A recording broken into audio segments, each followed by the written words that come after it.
بسم اللہ الرحمن الرحیم۔ اللہ تبارک و تعالیٰ کا ارشاد ہے وَلَا تَأْكُلُوا أَمْوَالَكُمْ بَيْنَكُمْ بِالْبَاطِلِ، اے لوگو تم آپس میں ایک دوسرے کا مال غلط ڈھنگ سے مت کھاؤ۔ اور نبی کریم صلی اللہ علیہ وسلم کا ارشاد ہے کہ نبی کریم صلی اللہ علیہ وسلم نے ارشاد فرمایا، اگر کوئی انسان حرام مال کھاتا ہے اور اس سے ایک قطرہ خون بنتا ہے جس سے اس کا گوشت بنے، تو اس گوشت کو جہنم میں جانا ہے۔ معلوم یہ ہوا کہ رزق حرام یعنی کہ آپس میں ایک دوسرے سے غلط ڈھنگ سے کھانا اسلام میں سختی کے ساتھ منع ہے۔ اللہ کے نبی نے بہت سارے احادیث کے اندر ارشاد فرمایا کہ تم رزق حلال تلاش کرو اور رزق حرام سے بچو۔ ایک حدیث شریف کے اندر آیا ہے کہ نبی کریم صلی اللہ علیہ وسلم نے ارشاد فرمایا، اگر کوئی رزق حرام کھاتا ہے اور پھر وہ اللہ سے دعا مانگتا ہے تو 40 دن تک اس کی کوئی دعا قبول نہیں ہوتی ہے۔ پتہ یہ چلا کہ رزق حرام کی قباحت اسلام کے نزدیک بہت زیادہ ہے۔ اللہ اور اللہ کا رسول رزق حرام سے ناراض ہوتا ہے، اور قرآن مقدس نے اسی کو وضاحت کے ساتھ کہا کہ تم آپس میں جو مال کھاؤ ایک دوسرے کا، وہ شرعی طور پہ ہونا چاہیے اور حلال طریقے سے ہونا چاہیے، حرام طریقے سے نہیں ہونا چاہیے۔ یہاں تک کہ نبی کریم صلی اللہ علیہ وسلم نے ارشاد فرمایا کہ کل قیامت کے دن اگر کوئی انسان کسی کی زمین بےایمانی کر لیا، غصب کر لیا، جبراً اس پہ قبضہ کر لیا، تو جس کی زمین قبضہ کر لیا ہے، بےایمانی کر لیا ہے، یا ایک آدمی نے کسی کا اونٹ بےایمانی کر لیا، تو جس کا بےایمانی کر لیا ہے وہ آدمی اللہ کے دربار میں میدان حشر میں فریاد کرے گا کہ اللہ فلاں آدمی نے میرا یہ مال غصب کر لیا تھا، دنیا میں بےایمانی کر لیا تھا، لے لیا تھا۔ آگے نبی کریم صلی اللہ علیہ وسلم فرماتے ہیں کہ اللہ تعالیٰ اس آدمی کو بلائے گا، زمین والے کو بلائے گا جس نے زمین کو بےایمانی کیا، یا اونٹ جس نے چوری کر لیا، بےایمانی کر لیا، یا غلط ڈھنگ سے کسی کے اونٹ پہ قبضہ کر لیا۔ اللہ تعالیٰ کہے گا کہ تم اس کی زمین لا کر کے دو، تم اس کا اونٹ لا کے دو، یا جس چیز کو اس نے بےایمانی کیا ہے، غلط ڈھنگ سے لے لیا ہے، غیر شرعی طور پہ لے لیا ہے، وہ آدمی کہے گا اے اللہ یہاں زمین کہاں ہے، یہاں اونٹ کہاں ہے، یہاں بھینس کہاں ہے، یا فلاں فلاں سامان یہاں ہے کہاں؟ آپ مجھے دنیا میں بھیج دیں، میں دنیا میں جا کر کے لا کر کے اس کو دے دیتا ہوں۔ اللہ تبارک و تعالیٰ کہے گا اب دنیا میں یہ چیزیں نہیں ہیں، سامنے دیکھو۔ وہ آدمی دیکھے گا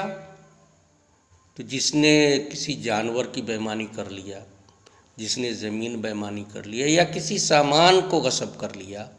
وہ سامان اس کو نظر آئے گا۔ وہ انسان دوڑتا ہوا جائے گا اور سوچے گا یہ کہ میں لا کر کے اس کو دے دیتا ہوں تاکہ اس عذاب سے یا اس گناہ سے میں بچ جاؤں گا۔ نبی کریم صلی اللہ علیہ وسلم فرماتے ہیں کہ وہ آدمی بے تحاشا دوڑتا ہوا جائے گا یہاں تک کہ وہ دوزخ میں گر جائے گا، اور اس کے کاندھے کو اس حساب کا بنا دیا جائے گا کہ اگر کسی نے اونٹ بےایمانی کیا ہے تو اپنے کاندھے پہ اونٹ اٹھا کر کے لائے گا، کسی نے زمین بےایمانی کر لی ہے تو زمین کو سطح سمندر تک نیچے تک کے حصے کو وہ اپنے کاندھے پہ اٹھا کے لائے گا، جہنم کی گہرائی سے اٹھاتا ہوا لائے گا اور جہنم کے اوپر قریب آ جائے گا۔ وہ خوش ہوگا کہ اب میں اسے لے جا کر کے اس آدمی کو دے دیتا ہوں، اب مجھے اس عذاب سے نجات مل جائے گی۔ لیکن نبی کریم صلی اللہ علیہ وسلم آگے ارشاد فرماتے ہیں کہ ایک آگ کا شعلہ آئے گا اور اس آدمی کو اس زمین یا جانور کے ساتھ یا سامان کے ساتھ اس شعلے کی لپٹ ایسی ہوگی کہ لے کر کے اس کو جہنم کے بالکل گہرائی تک پہنچا دے گا۔ پھر وہ سامان کو اٹھا کر کے لائے گا اپنے کاندھے پہ، لاتے رہے گا یہاں تک کہ جہنم کے اوپر قریب پہنچ جائے گا۔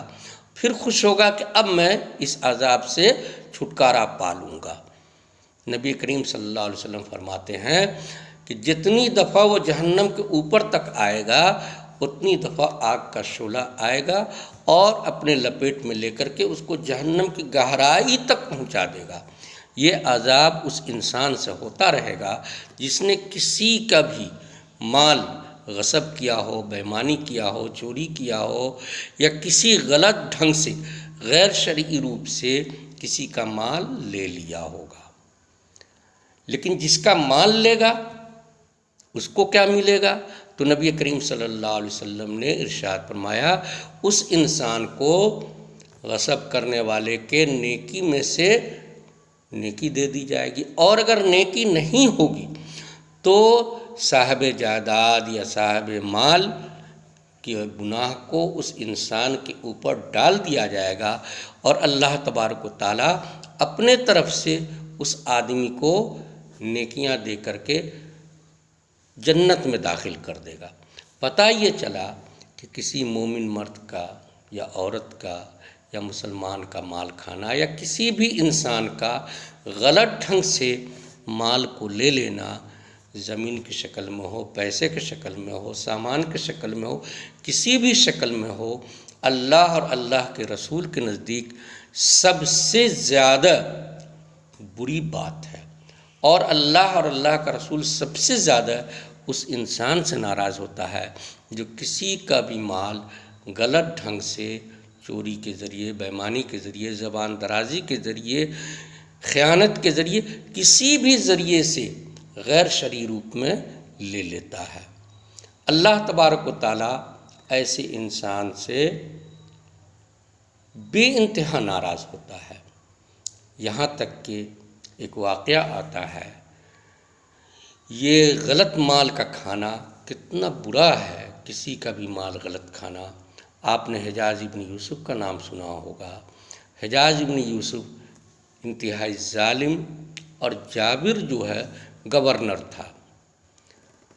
اس کو یہ معلوم یہ ہوا کہ کچھ لوگ ایسے ہیں جو مستجاب الدعوات ہیں، یعنی ایسے لوگ ہیں کہ اللہ سے جو کہہ دے اللہ اس کو پورا کرے گا۔ جیسے حدیث شریف کے اندر آیا ہے، رب اشعث اغبر لو اقسم علی اللہ لابرہ، بہت سے ایسے پراگندہ بال، پراگندہ چہرہ اور پھٹے پرانے کپڑے والے ہوں گے جو ننگے پاؤں ہوں گے، لیکن وہ اتنا اللہ کے قریب پہنچا ہوا انسان ہوگا کہ اگر اللہ کو کوئی بھی بات کہہ دے وہ اللہ اس کو ضرور پورا کر دے گا۔ یہاں تک کہ اگر وہ کہہ دے اللہ سے کہ اللہ تو قیامت نہ قائم کر، تو اللہ تعالیٰ قیامت بھی قائم نہیں کرے گا۔ پھر نبی کریم صلی اللہ علیہ وسلم فرماتے ہیں کہ ایسا بندہ جو ہوگا وہ کبھی اللہ سے یہ نہیں کہے گا کہ اللہ قیامت قائم مت کر، اس لیے کہ قیامت جب قائم ہوگی تب ایسے بندے کو دائمی آرام و آسائش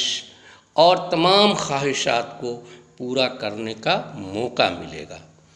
حجاز بن یوسف کو معلوم تھا کہ کچھ لوگ ہیں مستجاب الدعوات، ان کی اگر بد دعا ہو جائے گی میرے لیے تو میرا کہیں ٹھکانہ نہیں ہے۔ اس نے یہ کام کیا کہ تمام تر ایسے لوگ جن کے بارے میں مشہور تھا کہ یہ مستجاب الدعوات ہیں ان کو دعوت دیا اور زبردستی کہا کہ آپ کو آنا پڑے گا میرے ساتھ کھانے کے لیے۔ سبھی لوگ آئے، سبھوں کی دعوت ہوئی، سبھوں کو کھانا وانا کھلا دیا۔ اس کے بعد بہت دیر تک حجاز بن یوسف ان تمام حضرات کو روکے رکھا اور بہت اتنا وقت گزر گیا کہ اس کو احساس ہو گیا کہ اب یہ کھانا ہضم ہو گیا ہوگا تو اس نے کہا کہ آپ لوگ جائیں، اس لیے کہ اس کو معلوم تھا کہ یہ حضرات ایسے پاکیزہ ہیں اور ایسے پاک باطن ہیں کہ یہاں سے جائیں گے اور حلق میں انگلی ڈال کر کے فوراً الٹی کر دیں گے، میرا حربہ کامیاب نہیں ہوگا۔ کچھ دیر کے بعد حجاج ابن یوسف ہنسنے لگا اور کہا حضور آپ لوگ تشریف لے جائیں، میرے لیے جتنی بھی بد دعا کرنا ہو آپ کریں، آپ کی کوئی دعا قبول نہیں ہوگی۔ لوگوں کو بہت تعجب ہوا کہ بات کیا ہے۔ تب حجاج بن یوسف نے کہا مجھے آپ ہی حضرات سے یہ خطرہ تھا کہ آپ میرے لیے ہو سکتا ہے بد دعا کر دیں، نتیجہ یہ ہو کہ میری دنیا بھی برباد ہو اور آخرت بھی برباد ہو۔ تو میں نے یہ طریقہ اختیار کیا کہ آپ تمام ہی پاک باطنوں کو، مستجاب الدعوات کو حرام کھانا آج کھلا دیا، اور آج کے بعد میں محسوس کر رہا ہوں کہ میں مکمل طور پہ آپ حضرات کے بد دعا سے محفوظ رہوں گا، آپ کی کوئی بد دعا میرے حق میں قبول نہیں ہوگی۔ پتہ یہ چلا کہ حرام مال سے رزق لینا، کمانا، کھانا یا کسی کا بھی حرام ڈھنگ سے کوئی سامان لے لینا اسلام کی نظر میں، شریعت کی نظر میں، اللہ اور اس کے رسول کی نظر میں سب سے بری بات ہے، اور انتہائی عذاب کا مستحق وہ لوگ ہوں گے جو کسی بھی مسلمان کا یا کسی بھی انسان کا غلط ڈھنگ سے مال لے لیتا ہے، چوری سے لے لیتا ہے، بے ایمانی سے لے لیتا ہے، یا خیانت سے لے لیتا ہے، یا جس ڈھنگ سے بھی لے لے، اللہ اس کے رسول کو یہ امر جو ہے انتہائی ناپسندیدہ ہے۔ اس لیے ضرورت اس بات کی ہے کہ ہم جو بھی کام کریں، تجارت کریں، بزنس کریں، کھیتی کریں، جو بھی کام کریں، اس کے اندر شریعت کو، اللہ اور اس کے رسول کے احکام کو ملحوظ خاطر رکھیں۔ حتی الامکان جہاں تک ممکن ہو سکے یہ کوشش کریں کہ ہمارے کمائی کے اندر حرام رزق نہ آوے، حرام پیسہ نہ آوے، حرام مال نہ آوے۔ حرام مال کس طریقے سے نہ آوے کہ غلط ڈھنگ سے ہم کسی کا کوئی بھی مال نہ لیں۔ چوری ہی کرنا ہی حرام نہیں ہے، بلکہ بزنس کے اندر بھی کسی کو دھوکہ دینا، تجارت کے اندر دھوکہ دینا، کھیتی باڑی کے اندر دھوکہ دینا، یہ بھی حرام طریقہ ہو جاتا ہے، اور اللہ اور اللہ کے رسول کے نزدیک سب سے زیادہ یہ امر جو ہوتا ہے ناپسندیدہ ہوتا ہے۔ اللہ تبارک و تعالی ہمیں اور آپ کو رزق حلال کی توفیق عطا فرمائے۔